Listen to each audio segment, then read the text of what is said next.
Hello and welcome to my tutorial on how to make the Vaporwave song by MACINTOSH Plus. Alrighty, thanks for joining me.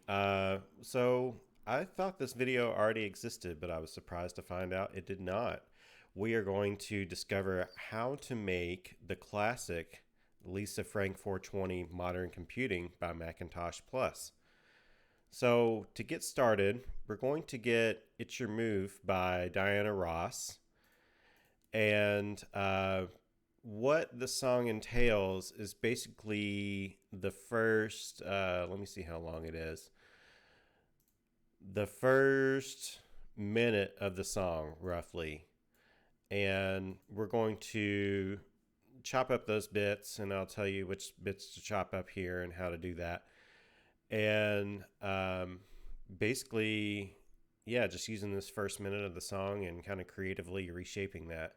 So here's the beginning. You might recognize it.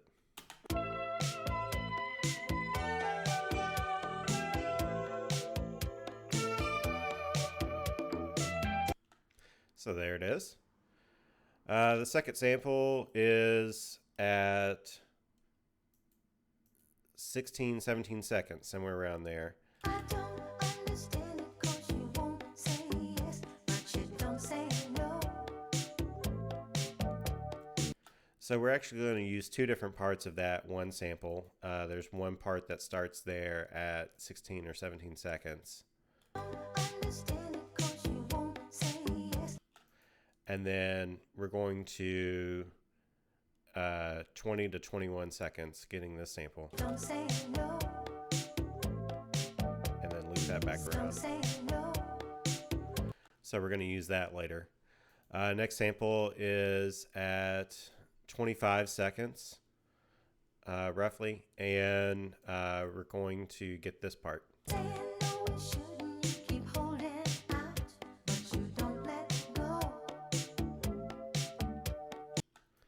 Fourth sample is at 33 seconds.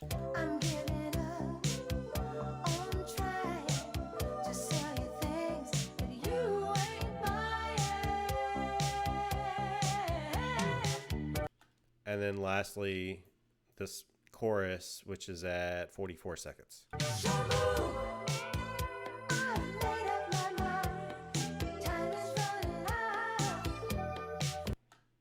So that's the samples that we're going to use, and I'll explain how to manipulate them and turn them into the song that we know and love.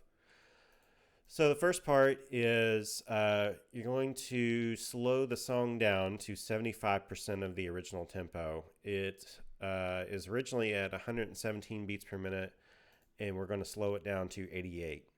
So anytime I mention any time settings or time passing or anything like that, this bottom bar will tell you where I'm at in the song. It can show you the timestamp as well as the measures and beats. And then also over here, the tempo of the song, which will stay at 88 beats per minute for now. So once you do that, you also transpose it down 5 half steps or semitones. And we're also going to apply some effects here. So the first effect I've got is this distortion. And it's pretty light distortion, but it's necessary to kind of get that boxy sound, especially out of the snare. So here's what it sounds like by itself.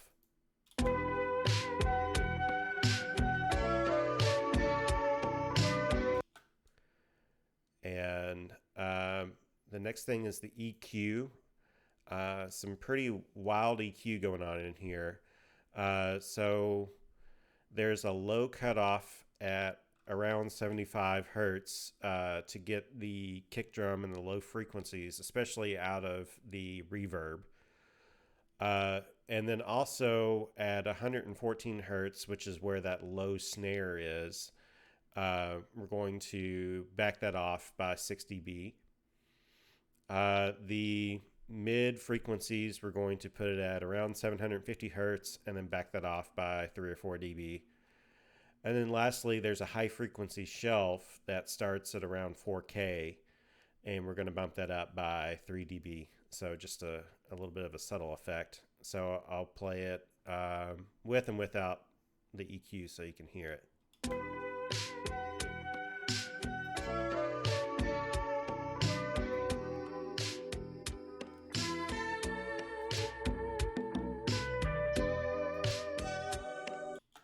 So that's the difference that it's making. Lastly is a ream reverb. Here it is.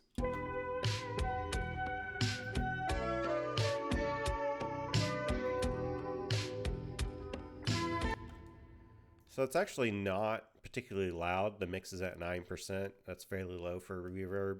It's a very spacious space, and that the reverb is calculating, but the mix is pretty low. So altogether, you get a sound like this.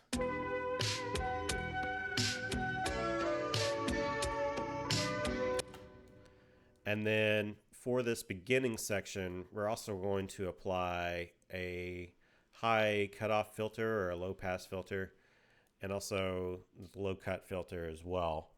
And it gives it that telephone sound that's at the beginning of the song.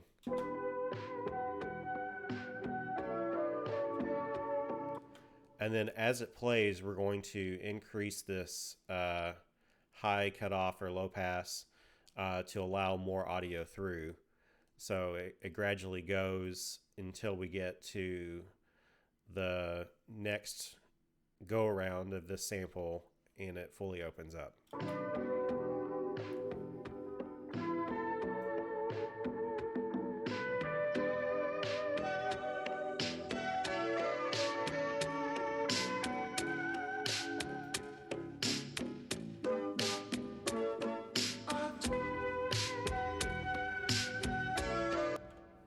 So that's roughly how it goes. I don't get really into like grainy details. It would take forever to figure out exactly. So some of this is kind of broad strokes. Alrighty, so here's the arrangement of the song. I've got the samples up here labeled as 1, 2, 3, 4, and 5 by their sequential order in the song. And I've done that here and laid out the samples like this. So there's a long section of this first sample that goes on 4 times. And then at the last one, we take the beginning part of the chorus. We actually go back a bar and get this part.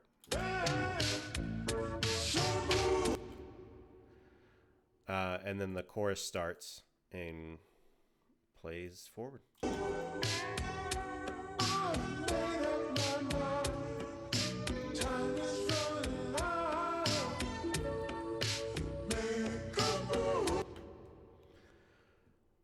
And then it goes back to the main loop.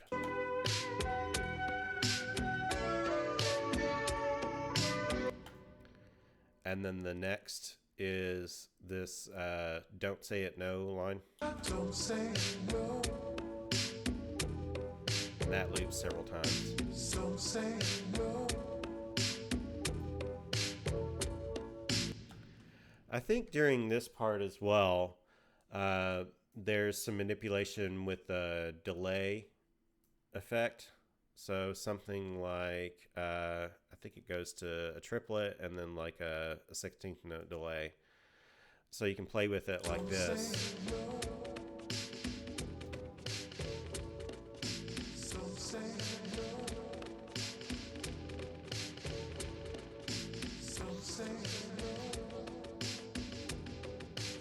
And then also turn on ping pong delay. This audio is in mono, so you won't hear it, but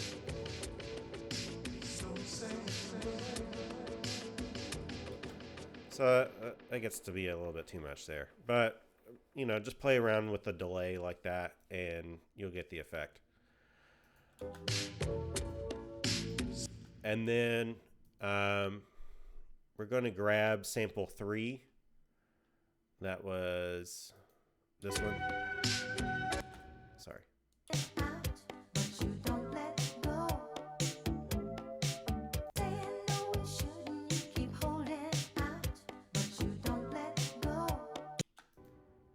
And then add it back to the "Don't Say No" line.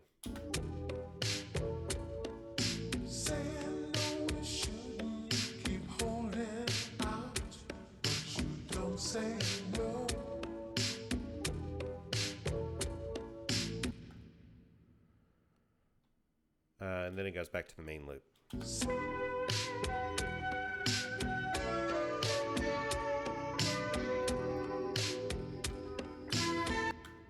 And then we go to sample 4. I'm giving up on trying to sell you things that you ain't buying.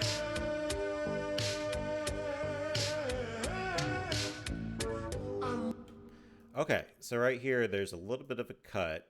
I believe, so we were on the grid here. And then on the end of the third beat, this would be measure 103 if you started at measure 1. I started at measure 2 just to line it up a little bit. Anyways, on the end of 3 of this measure here, it starts over. So it kind of throws off the song for the rest of the time being on the grid. But as long as you just remember there's that little half beat that's taken out, then it's fine. So it sounds like this.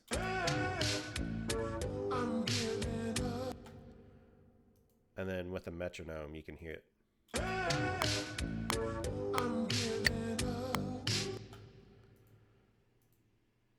So I don't think it does that again. It goes back to the chorus though. Yeah, and this part, at the end of this clip, we go back into the chorus and get that sample, but it blends in with the end of this sample. So here's what it sounds like with this sample 4 at the end. And then also in the chorus as well, we have that same vocal line. So what we're going to do is blend these together like this.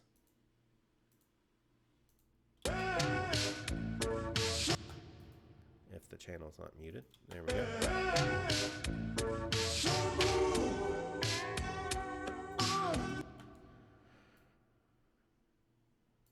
And let's see what we got here. So towards the end,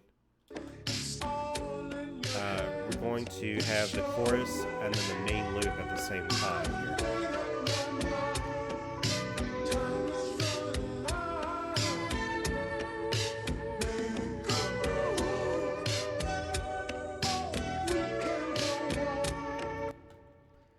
So that's the primary part of the song. Then it gets into the end where it's really glitchy. It's hard to recreate, but I know you can start off with having the speed down to 50% of the original tempo or half, and then transposing it down 1 octave or 12 half steps, and you get this kind of sound with it.